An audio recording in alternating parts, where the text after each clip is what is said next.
So here we are in Albuquerque, and I wanted to let you know there's a flash flood warning here today, or not warning, flash flood watch.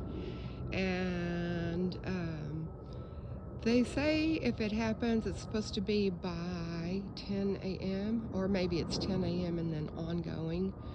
Anyway, so here's how the sky is looking right now. I didn't check the temperature before I started this video, but I think I will start to do that in a little bit. Anyways, so I'm going to walk you around a little bit and show you what we got.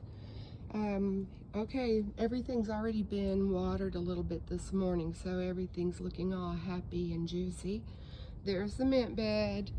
I know I show you the same things every day, but I see these subtle changes myself, and I don't know, I hope you do too. Here are the cosmos. Let me deadhead a little bit of that. I understand that deadheading on almost all flowers is helpful in getting them to produce more blooms. And that is especially true in the late days of summer and going into fall, because everything is trying to do that last, little reproductive rite before they die off for the summer. And, so this particular plant, this is an annual, so all of this is going to die, soon. Here in Albuquerque, we don't get a hard freeze until usually it's right around Thanksgiving, because that's when the fruitless mulberry trees around town decide to shed all their leaves one morning.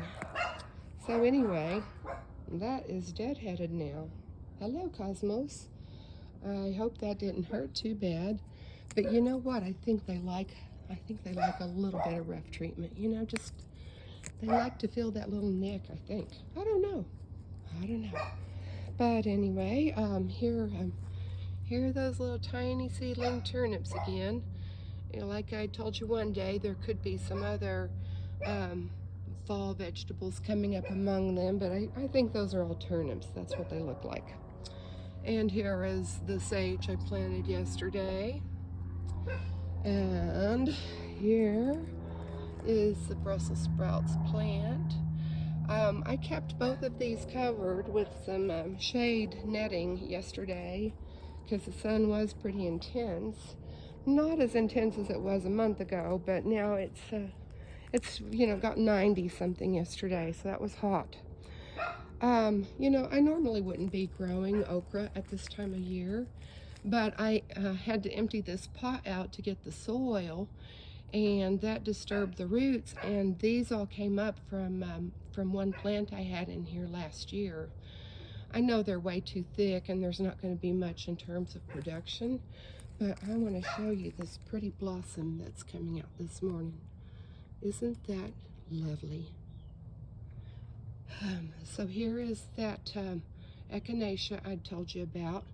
See, I have been deadheading her, but I don't know, it's got these long stemmy things. I think it has something to do with the time of year that I put her in. There's the little carrots. And there are the radishes. And over here, there's these peppers that I have. I got this one and that one. Those were given to me by a friend. And I know they're hot ones, like ghost peppers or something like that. And this one is kind of loaded with blossoms right now. Let's see what happens there. Here's the parsley. I think it's getting cool enough that it's really starting to thrive. I understand that when you harvest, you should harvest from the outside so that then the inner leaves get their chance to grow. So, maybe I'll put a little parsley in some eggs or a smoothie a little later. Okay, Here's this little sunflower, she's blooming. And here is the sweet potato. Her vines are getting so broad. Maybe Sarah will see this. Not sure about the color. I would have thought they'd be darker, but you know, just see how it goes. There's that other pepper I told you about, and the marigolds. And